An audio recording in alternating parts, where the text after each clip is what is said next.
अस्सलामुअलैकुम, जियो न्यूज़ के साथ मैं हूं ज़ुहैब हसन और मैं हूं आमना शाह। हेडलाइंस आपने जानी। सबसे पहले आपको बताएंगे सिंध असेंबली इजलास में कार्रवाई के दौरान आज बिजली चली गई। असेंबली की कार्रवाई अंधेरे में भी जारी रही।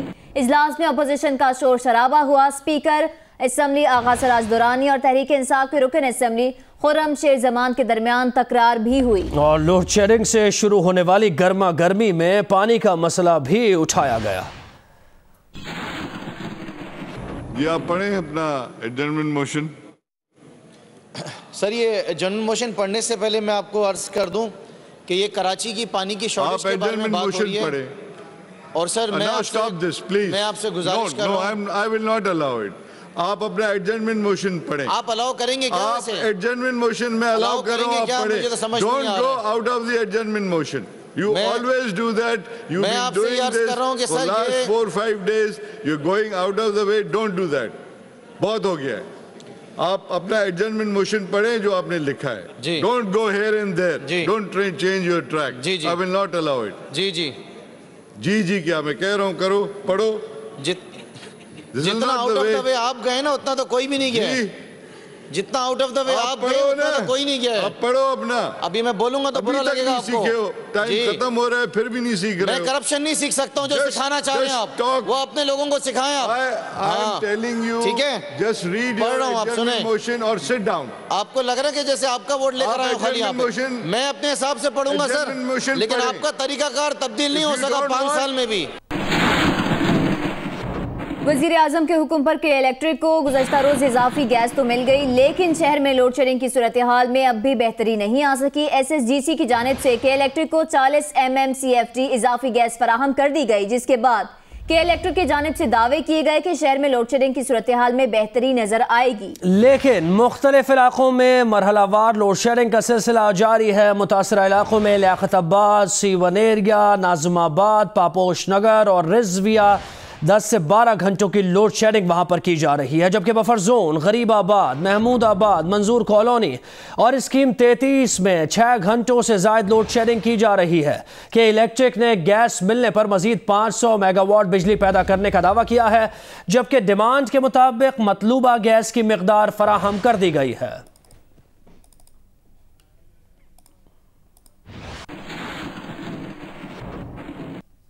कराची के रिहायशी इलाकों के बरक्स सनती इलाकों में बहरहाल लोड शेडिंग में नुमाया कमी हुई है। ऑल कराची इंडस्ट्रियल फोरम के चेयरमैन जावेद बिलवानी ने कहा है कि वजीर आजम के इकदामात के बाद 7 सनती जोन्स में लोड शेडिंग में नुमाया कमी हुई है, लेकिन पानी की सप्लाई ताहाल बंद है। उन्होंने कहा कि पानी की फराहमी का मसला सूबाई हुकूमत ने हल करना है।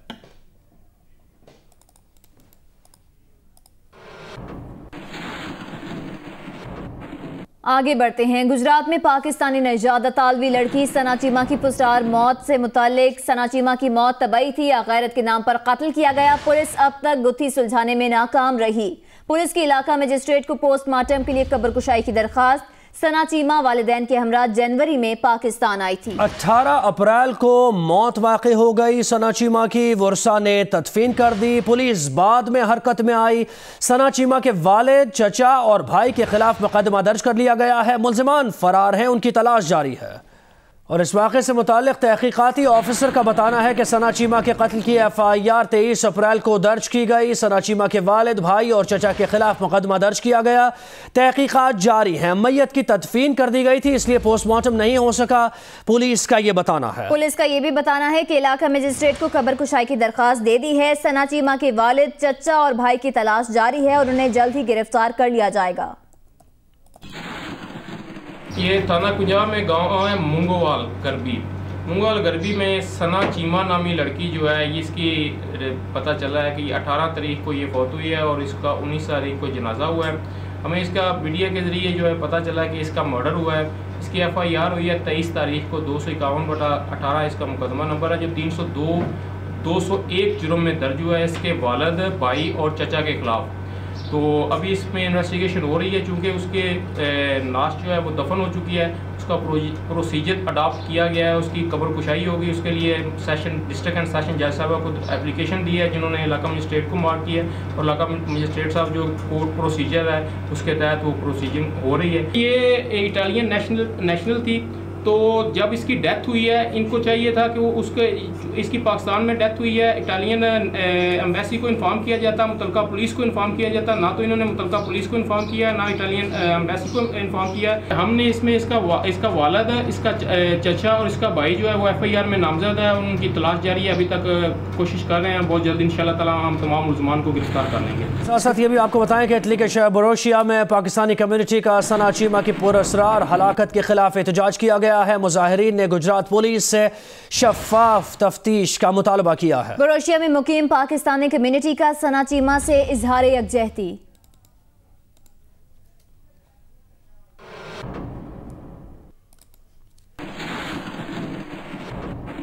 अतालवी नजात पाकिस्तानी लड़की सना चीमा की पुरअसरार हलाकत। अतालवी वजारत खारजा मामले पर नजर रखे हुए है। अतालवी मीडिया के मुताबिक पाकिस्तान में अतालवी सिफारत खाना सना चीमा के इसकी तह तक पहुंचने के लिए पुरज़्म है। और अतालवी मीडिया का बताना है कि पाकिस्तान में अतालवी सिफारत खाना मकामी हुकाम के साथ मुकम्मल ताउन के लिए तैयार है।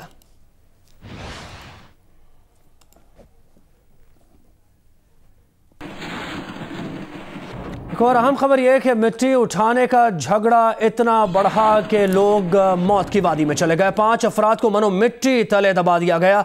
शेखुपुरा में 2 ग्रुप्स में मामूली बात पर झगड़े के बाद सुलह सफाई बैठक में दोनों ग्रुप आपस से बाहर हो गए। एक ग्रुप ने फायरिंग की और दूसरे ग्रुप के 5 अफराद जाँ बहक हो गए। जाँ बहक अफराद में 3 सगे भाई भी शामिल थे। मारे गए 3 भाइयों में से एक अरशान शाह की शादी 4 माह पहले हुई थी। एक ही खानदान के 5 अफराद की हलाकत पर इलाके में खौफ व हिरास फैल गया। फायरिंग करने वाले फरार हो गए।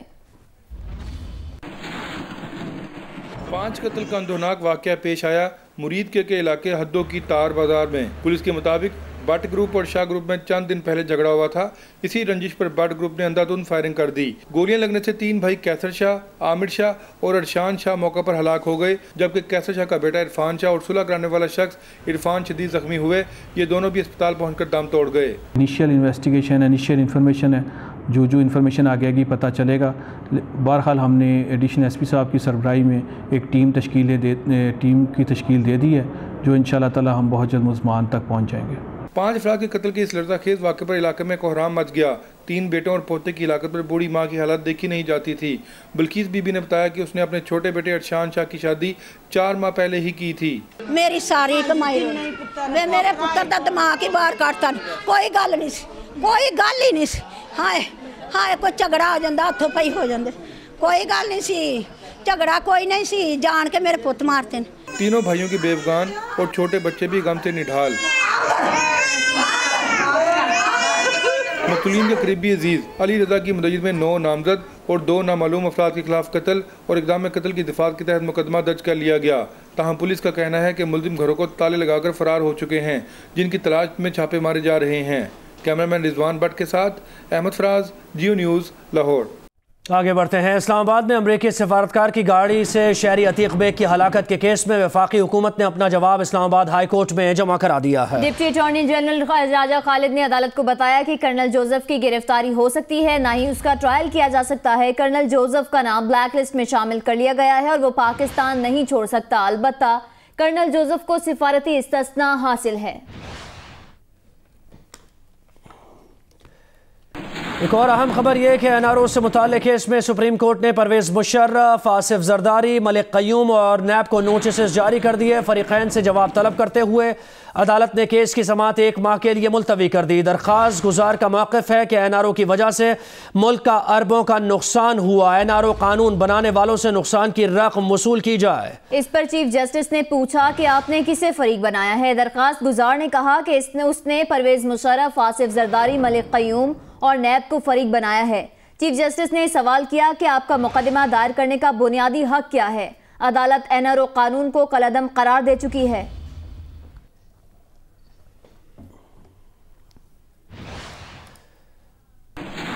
साबिक़ वज़ीर आज़म या नवाज शरीफ कहते हैं कि अब कौम संजीदा है, वोट को इज्जत दो का नारा फैल चुका है। अब जवाब सिर्फ नवाज शरीफ नहीं 22 करोड़ अवाम की तरफ से आएगा। एहतसाब अदालत में पेशी के मौके पर मीडिया से गुफ्तगू में नवाज शरीफ का कहना था कि कौम हिसाब मांग रही है और मांगेगी। अब मामला ऐसे नहीं चलेगा। पाकिस्तान और कौम के मुफाद के खिलाफ कुछ नहीं होने देंगे।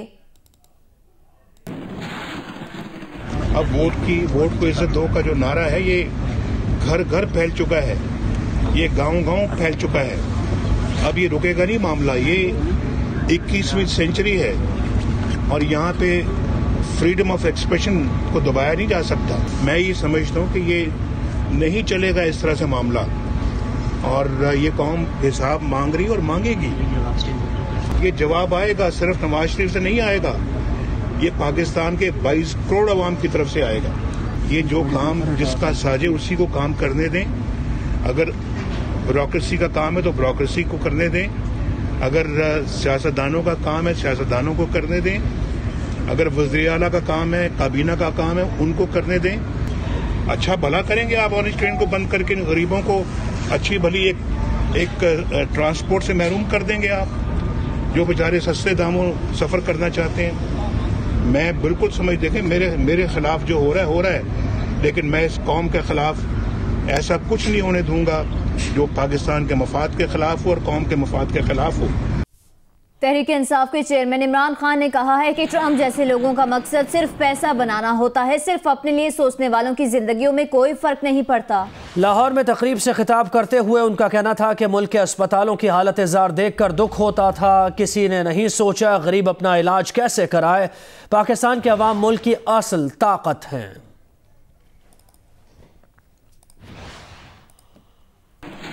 ऑपोजिशन लीडर खुर्शीद शाह ने कहा है कि आम इंतखाबात जल्द अज जल्द होने चाहिए। निगरान वजीर आजम के नाम पर पार्टी क़यादत से मुशावरत नहीं हुई। आसिफ जरदारी और बिलावल भुट्टो की मौजूदगी में पार्टी में मुशावरत की जाएगी। उनका मजीद कहना था कि कोशिश है कि निगरान वजीर आजम न्यूट्रल हो, किसी पार्टी का ना हो। पाकिस्तान में हर आदमी का किसी भी पार्टी से इल्हाक जरूर होता है। इल्हाक होना और बात है, किसी भी पार्टी का ओहदेदार होना अलग बात है। ऐसा शख्स जो किसी पार्टी में ओहदेदार रहा हो, नजर आएगा कि उसका किसी पार्टी का बंदा है, तो फिर यह मुनासिब बात नहीं। अभी मेरी बात नहीं हुई है, वो रज़ाई साहब भी होंगे और चेयरमैन भी होंगे, पार्टी कुछ और होंगे, तब बैठ के बात होगी। अभी मेरी इस पर कोई ऐसी बात नहीं। देखिए हमारी पूरी कोशिश ये है कि एक न्यूट्रल आदमी हो किसी पार्टी के साथ। नेचुरली पाकिस्तान के अंदर कोई ऐसा शख्स नहीं है किसी के साथ कोई एफिलेशन ना हो। एफिलेशन होना और बात होती है, पार्टी में कि एक सीनियर आदमी होना और बात है कि पार्टी से रिलेटेड MNA MP या कभी उसका ओहदेदार रहा हो या कभी उसके साथ कुछ ताल्लुक ओपनली बड़ी पोजीशंस पे रहा हो, तो उसका नाम देना नजर आएगा कि किसी पार्टी का। इस वजह से उस नाम को कोशिश करेंगे अवॉइड करें। कोई न्यूट्रल नाम हो जो रिकगनाइज हो कि ये कोई ऐसी फिगर है जो कभी एडमिनिस्ट्रेशन में, कभी किसी अफेयर्स में कोई एग्जीक्यूटिव काम कर चुका हो, उसको एक्सपीरियंस हो, तो उस बंदे को प्रेफरेंस दिया जाएगा। शाह जी, माजी के अंदर मामला पार्लिमानी कमेटी और फिर इलेक्शन कमीशन, तो क्या कोशिश है इस बार कि अपोजिशन लीडर और वजीर आजम में? मेरी पूरी कोशिश होगी कि इत्तेफाक जहाँ हो जाए पहले, और इंशाल्लाह मैं उम्मीद हूँ कि हो जाए। खबर है कराची से, जिसके इलाके सीव्यू में मुबैना पुलिस मुकाबले में जख्मी हालत में गिरफ्तार किए गए 2 मुलजिमान अस्पताल में दम तोड़ गए। SSP सरफराज नवाज के मुताबिक मुलजिमान की फायरिंग से एक पुलिस एहलकार भी जख्मी हुआ। पुलिस के मुताबिक इस मुकाबले में मुलजिमान से अगवा किया गया बच्चा भी बाजियाब करा लिया गया, जिसे दोनों मुलजिमान ने आज सुबह क़याबान तारिक से अगवा किया था।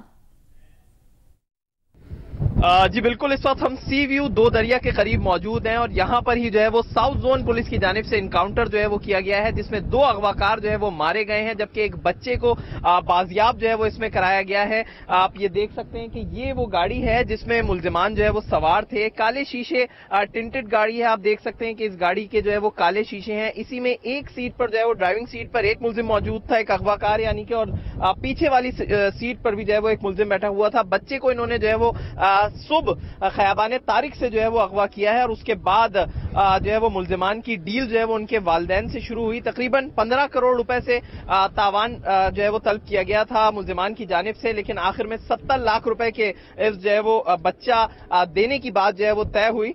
लेकिन पुलिस की जानिब से बर वक्त कार्रवाई की गई है कि जब उन्होंने एक टिंटेड गाड़ी को सीव्यू के पास से गुजरते हुए देखा तो रुकने का इशारा किया, जिसपे गाड़ी नहीं रोकी गई।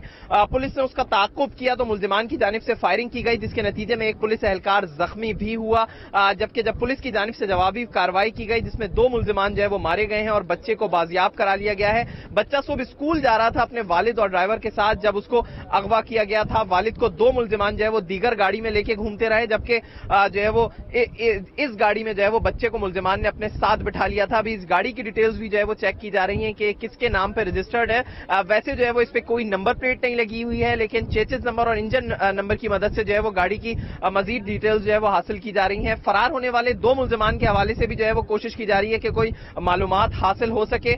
बच्चे को बाहिफाजत तौर पर जो है वो इस वक्त उसके घर मुंतकिल कर दिया गया है। अहमद रहमान खान अपडेट कर रहे थे। कराची में शहरियों के अगवा और तावान वसूली की वारदातें अफगानिस्तान से कंट्रोल हो रही थी। अब मुखबियों को अफगानिस्तान में तावान अदा करके बाजियाब भी कराया जा रहा है। मजीद बता रहे हैं अफजल नदीम डोगर। बलूचिस्तान से ताल्लुक रखने वाले ताजिर खैर मोहम्मद अचकजई के 11 साला बेटे मोहम्मद सरवर को 13 जनवरी 2016 की शाम साइट के इलाके रशीदाबाद से अगवा किया गया था। पुलिस ने खानदान की मदद नहीं की, यहां तक कि अगवा का मुकदमा भी अदालती चाराजोई के बाद दर्ज किया गया। एफआईआर नहीं दर्ज करता था, मैं 22 में चला गया, फिर 22 वाला ने हमारा कोई एफआईआर का ऑर्डर दे दिया, फिर उसकी मदद एफआईआर हुई। पुलिस हुकाम के मुताबिक रिकॉर्ड पर आने वाला कराची का ये पहला केस है जिसमें मुगवी को अफगानिस्तान में तावान देकर बाजियाब कराया गया। पुलिस का कहना है कि गुज़िश्ता 5 साल के दौरान कराची के अगवा बराए तावान के 6 केसेस में तावान की वसूली के लिए अफगानिस्तान से कॉलें वसूल हुई। गुलिस्तान जोहर से 2.5 माह कबल अगवा किए गए राहील की बाजियाबी के लिए भी अहले खाना को अफगानिस्तान से फोन आ रहे हैं। अफजल नदीम डोगर, जियो न्यूज, कराची। एक और अहम खबर, गुलकारा और मॉडल मीशा शफी ने बैरिस्टर मोहम्मद अहमद और निगहत दाद की खिदमात हासिल कर ली। समाजी राब्ता वेबसाइट पर जारी पैगाम में मीशा शफी का कहना है कि अली जफर पर जिनसी हरासानी के इल्जामात से मुतालिक केस के तमाम मामलात बैरिस्टर मोहम्मद अहमद और निगहत दाद देखेंगे। मीडिया किसी भी किस्म की मालूमात के लिए उनसे राब्ता करे। मीशा शफी के वकील मोहम्मद अहमद ने कहा कि मामले का बारीक बीनी से जायजा ले रहे हैं। आज ही मीशा ने बाज़ाब्ता वकील मुकर्रर किया है, मामले का हर पहलू से जायजा लेंगे। अभी तो सोशल मीडिया वॉर ही हो रही है, दूसरी तरफ से कानूनी मामला आएगा तो इसकी रोशनी में लाहे अमल बनाएंगे। फैसल वाडा इस वक्त कराची में मीडिया से गुफ्तगू कर रहे हैं, आपको लिए चलते हैं। बड़े बड़े बंगले, बड़ी बड़ी गाड़ियाँ, बड़े बड़े महलात, दुबई में प्रॉपर्टीज खरीदी जा रही हैं। तो मैं अब समझता ये हूँ कि आज मैंने अपनी जिम्मेदारी पूरी कर दी है। कराची के वोटर्स और पाकिस्तान के वोटर्स फैसला करेंगे कि जिन्होंने मेयर को मुंतखब किया है। और मैं आपको अल्लाह के फजल से दावा करता हूँ कि इतनी करप्शन के बाद ये मेयर नहीं रह सकेंगे और जेल ही जाएंगे। और ख्वाजा मंसूर जो हैं, जिनका मनी लॉन्ड्रिंग में काम चल रहा है, वो भी मंतकी अंजाम के बहुत करीब है। ये भी मैं आपको बड़े वसूख से कह रहा हूँ, क्योंकि अल्ताफ़ हुसैन को जो पार्टी बनाने का ख्वाब देख रहे हैं, रेड वारंट्स के थ्रू उनको लाया जाएगा। इसमें और बहुत सारे नाम, बहुत सारी डिटेल्स, बहुत सारे प्रोजेक्ट्स हैं। इसमें ब्लैक एंड वाइट है। अगर नैब चाहे इन 7-8 आदमियों को बुलाकर 24 घंटे में रिकवरी कर सकती है। और अगर प्राइवेट ऑडिट, गवर्नमेंट ऑडिट नहीं, प्राइवेट ऑडिट होगा तो ये 3 दिन के अंदर दूध का दूध, पानी का पानी हो जाएगा। सिंध गवर्नमेंट को मैं मुतल्ला करता हूँ कि आज के बाद वो कोई फंड जारी ना करें। मैंने नैब से भी दरख्वास्त की है, मैं चीफ जस्टिस साहब को भी भेज रहा हूँ, सुप्रीम कोर्ट की सारी चीज़ें। तो अब इस पर कोई अल्लाह के फजल से कोई रुकावट रही नहीं है। और जो काम मैंने किया है नवाज शरीफ साहब की प्रूफ से लेकर, अल्ताफ़ हुसैन से लेकर, और ये आज तक इदारे भी नहीं कर सके हैं इतनी डिटेल्स के अंदर। तो मैंने अपना हक अदा कर दिया है। दम किया, पैसे की ऑफरें छोटी मोटी चलती रहती है, उसको मैं हाईलाइट नहीं करूँगा। लेकिन मेरा काम ये है, और फैसल सजवारी साहब से मेरे ताल्लुकात अच्छे हैं, लेकिन पीठ पीछे जाके वो मेरी मीडिया को बताते हैं कि फैसल वाडा ने ये किया, फैसल वाडा ने वो किया। मुझे उससे कोई फ़र्क नहीं पड़ता। मैं सिर्फ उनसे कहूँगा वो 10 गाड़ियाँ खरीदे, KMC के पैसों से लैंड क्रूजरें ना चलाएँ, KMC के पैसों से बगले डालें। ये गरीब आवाम के खून पसीने की है, जिसमें बच्चियाँ रेप होके मर रही हैं, उनको कत्ल किया जा रहा है, पानी पीने का नहीं है, गटर का पानी सब पी रहे हैं। और यहाँ 9 अरब 41 करोड़ रुपए और टोटल 18 अरब रुपए आते और चले जाते और चोरी होता है। हमारे पास पैसे नहीं है, हमें काम करने नहीं दिया जा रहा। तो ये सारी चीज़ें आपके सामने अब आ गई हैं। अब ये आपका काम है, सुप्रीम कोर्ट के जज के बाद, अल्लाह के बाद आप लोग ये सारे काम अब तक करते आ रहे हैं। और जो मैंने करना था इस कौम के लिए, इस पाकिस्तान के लिए, वो मैंने किया है। मेरे लिए मुझे अभी बताया गया प्रेस कॉन्फ्रेंसें हो रही है, बहुत अच्छी बात है। मार्केटिंग मेरी करेंगे, नेगेटिव बातें करें, बहुत अच्छी बात है। लेकिन मैं अपनी जगह से पीछे हटूंगा नहीं। तो उसके लिए गोली चलाएं, धमकी दें, प्रेस कॉन्फ्रेंस करें, पैसे ऑफर करें। अल्लाह का फजल है, खाते पीते घर से हूँ और उसका जवाब मुझे देने की ज़रूरत नहीं है, आप लोगों की मेहरबानी है। अच्छा ये बताइएगा वाडा साहब, ख्वाजा सोहेल की आपने बात की, उसी का नाम इससे पहले मर्चेंट ने भी दिया FIA के अंदर और दीगर में भी आया, अभी तक कार्रवाई हुई, आप क्या समझते हैं कि आप होगी? बिल्कुल होगी और होनी ज़रूरी हो गई है, क्योंकि जो टेररिज्म में मनी लॉन्ड्रिंग का पैसा इस्तेमाल हुआ है वो नियरली प्रूवन है। फेडरल गवर्नमेंट ने इसको रोका हुआ है। जो डायरेक्टर FIA है मुनीर शेख साहब बड़े ईमानदार है, उससे पहले अमीर शेख साहब थे बहुत ईमानदार, उससे पहले शाहिद आयात साहब थे बहुत ईमानदार, और सबसे इंपॉर्टेंट DG FIA बहुत ईमानदार है बशीर मेमन साहब। उनको फेडरल गवर्नमेंट भी धमकियाँ दे रही है, प्रोविंशियल गवर्नमेंट भी उनको धमकियाँ दे रही है, उनके बच्चों को धमकियाँ दे रही है, और उनको देनी है सारी चीज़ सबमिट करनी है इंटीरियर मिनिस्टर को, और इंटीरियर मिनिस्टर इस चीज़ को आगे बढ़ने नहीं दे रहा। उसका रीज़न ये कि आपने देखा था पनामा का डाकू शहबाज शरीफ साहब कल आए और कराची के डाकू और चोरों से गले मिल के गए, तो समझ रहे कि शायद हम ताली बजाते रह जाएंगे। तो हम तो बगैर सियासत में आए हुए, बगैर सीट के वो काम कर रहे हैं, और ये शवाहिद के बाद पीछे के अरबों करोड़ों रुपए छोड़ दे। KKF का एक और हद से बात करो, KKF का 8 करोड़ रुपए का प्लॉट बिका है, 7 करोड़ रुपए जेब में चले गए, 1 करोड़ रुपए KKF में जाए। KKF का भी ऑडिट होना जरूरी है 10 साल का। फारूक सत्तार साहब की गाड़ी है वीगो 8 साल पुरानी, बुलेट प्रूफ, जो हैदराबाद के रास्ते में एक्सीडेंट हो गई, उसकी टोटल कीमत है 35 लाख रुपए। उसके 80 लाख रुपए लिए और ख्वाजा सोहेल मंसूर ने अपने प्राइवेट अकाउंट में कैश करा लिए। इसमें बैंक भी जाएगा, बैंक का मैनेजर भी जाएगा, ये क्रिमिनल ऑफेंस भी है। तो ये सारी चीज़ों के बाद अब मैं ख्वाजा सोहेल साहब की प्रेस कॉन्फ्रेंस इंतजार करूँगा। बोलना नहीं चाहता ना मैं करता हूँ इस किस्म की सियासत, लेकिन उनके वालिद मोहतरम की भी बहुत सारी चीज़ें गाड़ी में वहाँ पड़ी हैं, तो फ़र्क बहुत दूध का दूध और पानी का पानी है। ये बताइए ना फैसल साहब, ये कहते हैं कि शहबाज शरीफ का दौरा है कराची और एक नए इत्तेहाद जो बनने जा रहा है, उससे PTI खाइफ होकर इस तरह की चीज़ें जो है वो मंदिर यहाँ पर लाकर तो अपनी वो पब्लिसिटी वो करना चाह रही है, अपनी लोगों की तवज्जो जो है वो हटे। क्या कहेंगे आप इस पर? सबसे पहले तो जहाँ तक ये बात है कि शहबाज शरीफ आते हैं, 100 दफ़ा आए, डाकू है पनामा का। तहरीक इंसाफ के रहनुमा फैसल वावदा कराची में मीडिया से गुफ्तगू कर रहे हैं। आगे बढ़ते हैं। वज़ीर आज़म शाहिद खाकान अब्बासी की ज़ेर सदारत मुश्तरका मफादात काउंसिल का इजलास शुरू हो गया है। इजलास में कौन कौन शरीक है और इजलास का एजेंडा क्या है, तफसीलात जानते हैं। नुमाइंदा जियो न्यूज़ आसिफ अली भट्टी ने हमें ज्वाइन किया है। आसिफ अली भट्टी, क्या डिटेल्स हैं आपके पास? देखिए, ये वफाक और सूबों के दरमियान मामला तय करने का सबसे बड़ा फोरम है। मुश्तरका मफादात काउंसिल का इजलास इस वक्त वज़ीर आज़म की ज़ेर सदारत शुरू हो चुका है। इसमें 4 सूबाई वज़रा आला शरीक हैं, जबकि वफाकी वज़रा जो कि काउंसिल के मेंबर हैं और जो सूबाई वज़रा ख़जाना हैं वो भी इस इजलास में शरीक हैं। आज के इस इजलास में बुनियादी तौर पर जो वफाक और सूबों के दरमियान बजट तजावीज़ होती हैं, जिसमें मुख्तलिफ इशूज़ पर कंसेंसस करना होता है, उस पर बात हो रही है। जबकि जो मौजूदा तवानाई और इंफ्रास्ट्रक्चर के जारी मंसूबे हैं, उनके हवाले से सूबों की जो ज़रूरियात हैं और वफाक ने जो पूरी करनी होती हैं, उसके बारे में बात हो रही है। इसके अलावा जो LNG और दीगर ज़राए से बिजली की पैदावार का जो मामला है, ख़ास तौर पर अभी हाल ही में जो कराची में लोगों को फेस करना पड़ा है कि इलेक्ट्रिक के वजह से, और जो तवानाई की मुख्तलिफ ज़राए हैं जिससे तरसील होनी होती है ऑयल की फराहमी की, इन तमाम उमूर पर भी बातचीत हो रही है। जबकि तरक्याती मनसूबों के हवाले से जो सूबों का जो हिस्सा है उस पर भी बातचीत हो रही है। और सबसे अहम मामला कौमी वाटर पॉलिसी का है, जो कि ड्राफ्ट तैयार किया गया था, वो भी आज सूबों के साथ शेयर किया जा रहा है और उस पर उनका इनपुट लिया जाएगा कि नए डैम्स और जो रिजर्वायर्स हैं और जो पानी की किल्लत है उसको खात्मे के लिए क्या इक़दाम किए जाने चाहिए। जी, इन तमाम अहम उमूर पर तबादला ख्याल किया जा रहा है। बहुत शुक्रिया आसिफ अली भट्टी, आपने अपडेट किया। वज़ीर आला पंजाब शहबाज शरीफ ने कहा है कि धरना ग्रुप ने सिर्फ झूठ और इल्जामात की मनफी सियासत की है। बाशऊर अवाम बहतान तराशियों करने वालों से मुतनफ़िर हो चुके हैं। बाशऊर अवाम खिदमत, अमानत और दियानत की सियासत करने वालों को वोट देंगे। लाहौर में मुंतखब नुमाइंदों से गुफ्तगू में शहबाज शरीफ ने कहा कि मुल्क में सिर्फ अवाम की खुशहाली की सियासत की गुंजाइश है। मुस्लिम लीग नून ने मुल्क की तरक्की के एजेंडे को रुकावटों के बावजूद आगे बढ़ाया।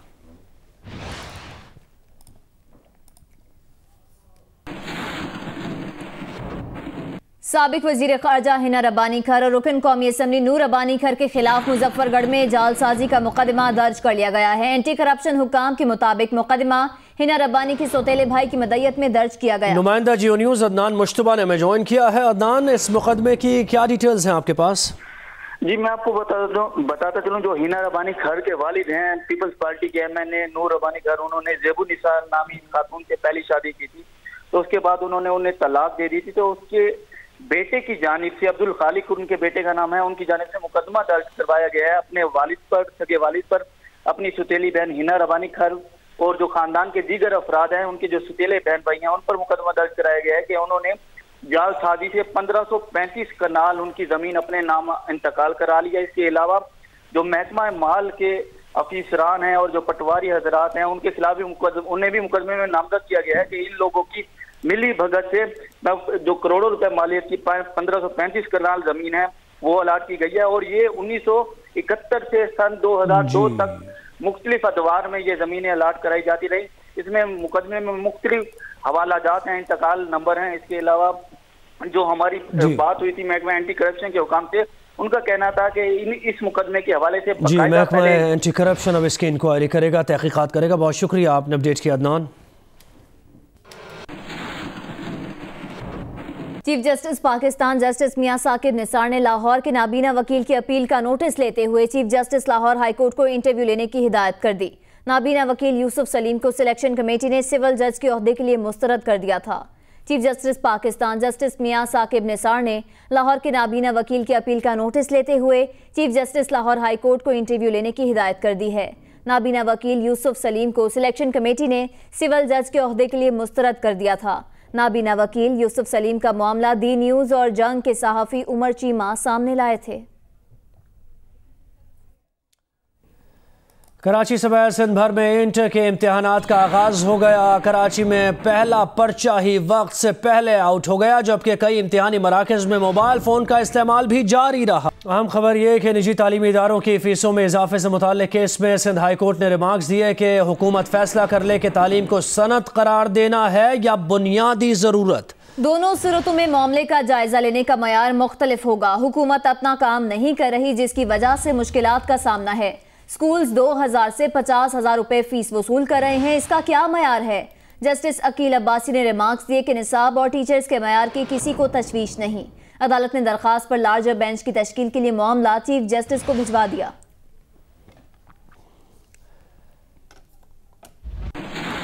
उधर प्राइवेट स्कूल्स में फीसों से मुताल्लिक़ केस में पेशावर हाई कोर्ट ने सूबे में हड़ताल करने वाले स्कूल्स को तहवील में लेने और उनके अकाउंट्स और दफातर सील करने का हुक्म जारी कर दिया। Khyber Pakhtunkhwa private schools regulatory authority के MD जफर अली शाह ने अदालत को बताया कि निजी स्कूल्स के खिलाफ कार्रवाइयाँ शुरू कर दी गई हैं, जिस पर अदालत ने हुक्म दिया कि अदालती हुक्म पर 1 माह में अमल दरामद यकीनी बनाया जाए।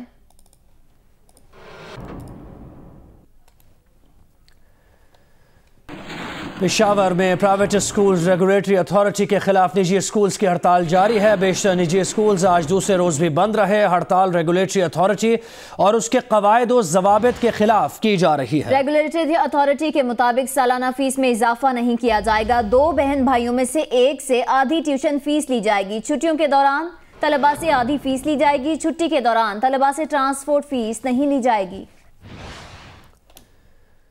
Hi, I'm Mohammad Junaid. Thanks for watching Geo News. For more videos and updates, don't forget to click the subscribe button. Keep watching Geo News.